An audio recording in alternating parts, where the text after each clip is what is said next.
Halo teman-teman, ketemu lagi dengan channel Asola Pontianak.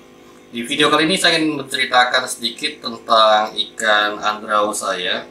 Jadi semalam saya bersihkan akuariumnya dan ternyata di sekat bagian sininya itu ya agak longgar ya.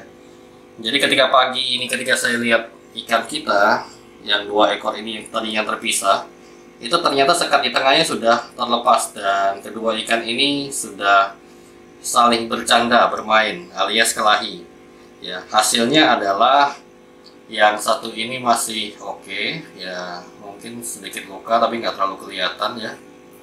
Tapi yang temannya ini, nah ini dia hasilnya. Sirip dorsalnya sobek-sobek, kemudian di sini juga ada yang apa ya, terkelupas ya, sirip yang terkelupas, kemudian di bagian sirip bawahnya juga sobek ya.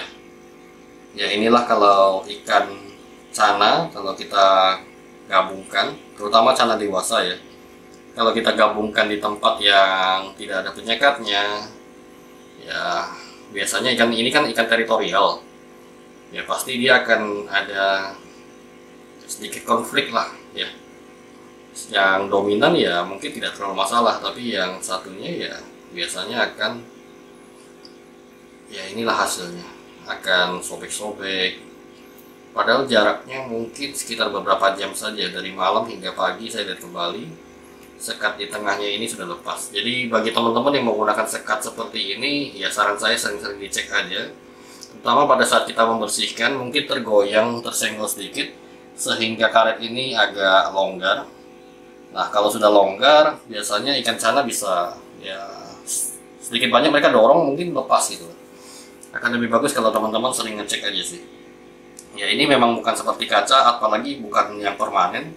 Sekat seperti ini ya lebih bagus sering-sering dicek ya, karena dia ringan, jadi ditabrak juga ya gampang lepas sih. Kalau misalnya karetnya ini sudah lepas, tapi kalau karetnya ya berfungsi dengan bagus ya harusnya aman.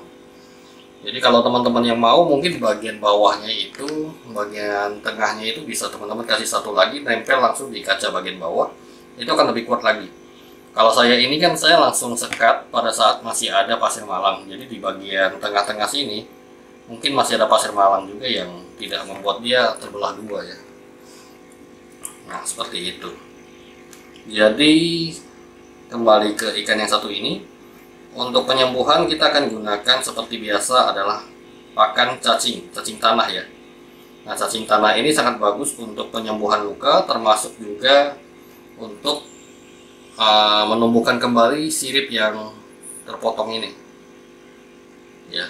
Sirip yang luka-luka ini, yang sobek-sobek ini, biasanya kalau kita gunakan dengan cacing tanah akan lebih cepat sembuh.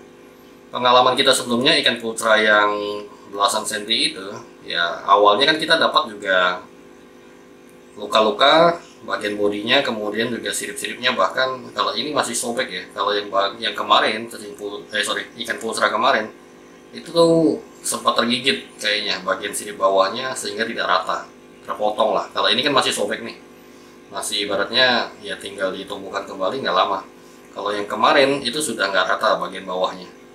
Tapi dengan pakan cacing tanah itu pun nggak rutin ya, seminggu mungkin bisa sekali 2 kali aja, seketemunya cacing tanah aja itu kita kasih makan sekitar 2-3 minggu juga sudah tumbuh dengan bagus lagi ya. Untuk ikan yang satu ini nanti kita akan carikan dulu cacing tanahnya, nanti kita akan kasih makan dan kita akan update kembali perkembangannya ya. Jadi pastikan teman-teman subscribe untuk mendapatkan update perkembangan terbaru tentang ikan-ikan kita, tentang pakan-pakan alami yang kita budidayakan, dan juga informasi-informasi lainnya seputar kontes atau seputar acara-acara lainnya. Jadi kalau sudah nggak PPKM mungkin kita akan bisa mulai mampir-mampir lagi ke farm breeder, farm keeper lainnya, atau juga ke toko-toko ikan ya. Pastikan teman-teman subscribe dan like untuk mendukung kita. Salam Asola Pontianak.